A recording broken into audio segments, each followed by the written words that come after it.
एका बाजूला शरद पवार गटातील काही आमदार सत्तेच्या दिशेने झुकलेत, तर दुसऱ्या बाजूला अजित पवार गटात सुद्धा पक्ष नेतृत्वावरून अस्वस्थता वाढत चालल्याचं बोललं जात आहे। या सगळ्या घडामोडींमध्ये मात्र एक नाव सतत चर्चेत आहे, जयंत पाटील।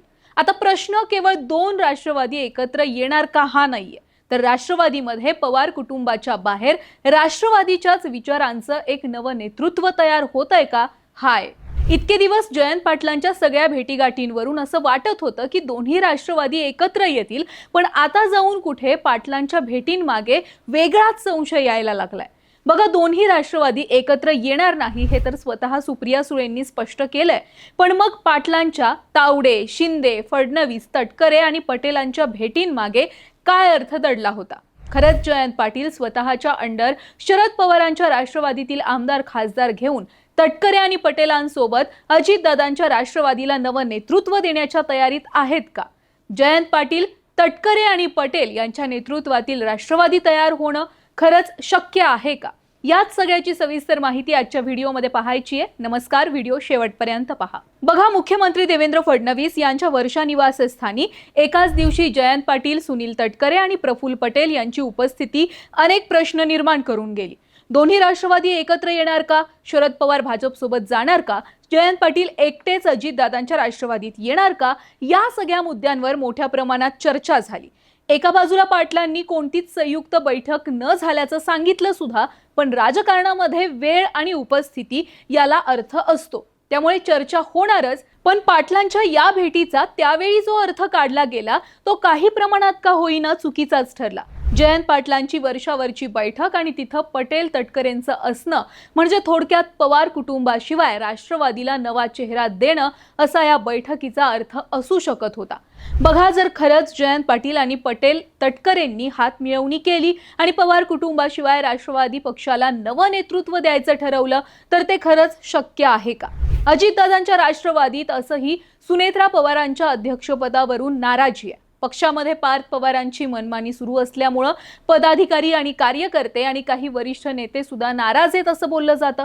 त्यामुळे अजितदादांच्या स्टाईलमध्ये पुन्हा पक्षाला उभारी द्यायची असेल आणि पवार फॅक्टर राष्ट्रवादीतून अलगदपणे बाजूला करायचा असेल, तर दादांच्या फळीतला नेता पक्षाच्या नेतृत्वपदी ठेवण्यासाठी अजितदादांच्या पक्षातल्या इतर नेत्यांचा विरोध हा कधीच नसणार आहे। आणि दादांच्या फळीतला राजकारणातला अनुभवी नेता कोण? तर अर्थात जयंत पाटील। शरद पवार यांच्यानंतर संघटन उभारण्यामध्ये सर्वाधिक अनुभव असलेला नेता म्हणजे जयंत पाटील। गेल्या अनेक वर्षात त्यांनी राज्यभर स्वतःची राजकीय साखळी तयार केली। तिकीट वाटप असो, सहकारी संस्थांचं नेटवर्क असो किंवा मग स्थानिक नेतृत्व उभं करणं असो, जयंत पाटील यांनी अनेक नेत्यांना थेट राजकारणामध्ये संधी दिली आहे आणि नेते सुद्धा तयार केलेत, अगदी अजितदादांप्रमाणे। म्हणूनच आज अनेक आमदारांची, खासदारांची निष्ठा पक्षापेक्षा जयंत पाटलांकडे असल्याचं बोललं जातं। या आमदार खासदारांमध्ये शरद पवारांच्या पक्षातले सुद्धा काही नेते आणि अजितदादांच्या पक्षातले म्हणजे अजितदादांच्या राष्ट्रवादीतले सुद्धा काही नेते आहेत। त्यामुळे जयंत पाटलांनी पटेल तटकरेंसोबत हात मिळवणी करून अजितदादांच्या पक्षाला स्वतःच्या रूपात नवं नेतृत्व देण्याचं ठरवलं, तर ते पॉसिबल आहे। एक लक्षात घ्या, सध्याची दोन्ही राष्ट्रवादीतील अंतर्गत स्थिती ही स्थिर नाही। शरद पवारांच्या पक्षातील अनेक आमदार खासदारांना सत्तेत यायचे, तेच अजितदादांच्या पक्षात पक्ष नेतृत्व आणि दादांच्या लेखाकडून नेत्यांमध्ये भेदभाव होत असल्याच्या चर्चा आहेत। अशा दोन्ही पक्षातील नेत्यांना स्थिरता देण्याचा समान धागा जर कोणता असेल, तर तो जयंत पाटील, सुनील तटकरे आणि प्रफुल्ल पटेल। तिघे सुद्धा अनुभवी, वरिष्ठ आणि साहेब आणि दादांच्या तालमीत तयार झालेले नेते। तिघांची सुद्धा राज्याच्या विविध भागांमध्ये घट्ट पकड आहे। तटकरे कोकण पट्ट्यामध्ये, जयंत पाटील पश्चिम महाराष्ट्रात घट्ट पाय रोवून उभेत। प्रफुल्ल पटेलांचं विदर्भासह दिल्लीमध्ये स्ट्रॉंग कनेक्शन आहे।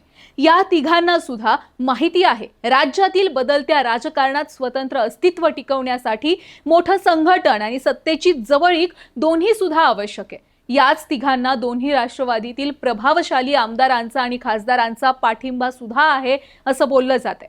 थोडक्यात एक गोष्ट समजून घ्या, राष्ट्रवादीचं पुढचं राजकारण आता केवळ शरद पवारांचा पक्ष विरुद्ध अजित पवारांचा पक्ष किंवा दोन्ही पक्षांचं विलीनीकरण इतकंच राहिलेलं नाहीये, तर पक्षामध्ये पवारांव्यतिरिक्त नवीन नेतृत्व तयार होणार का?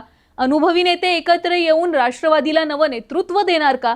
आणि जयंत पाटलांच्या रूपात खरंच नवं नेतृत्व मिळून भविष्यात राष्ट्रवादीची राजकीय समीकरणं बदलणार का? हे पाहणं महत्त्वाचं असणार आहे. तुम्हाला काय वाटतंय?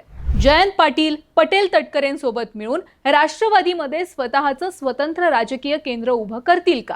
तुमच्या प्रतिक्रिया कमेंटमध्ये आम्हाला नक्की सांगा. व्हिडिओ आवडला असेल तर जास्तीत जास्त लोकांपर्यंत शेअर करा आणि हो, चॅनलला आठवणीने सबस्क्राईब करा, कारण तुम्ही व्हिडिओ आवडीने पाहता पण सबस्क्राईब करायचं विसरून जाता.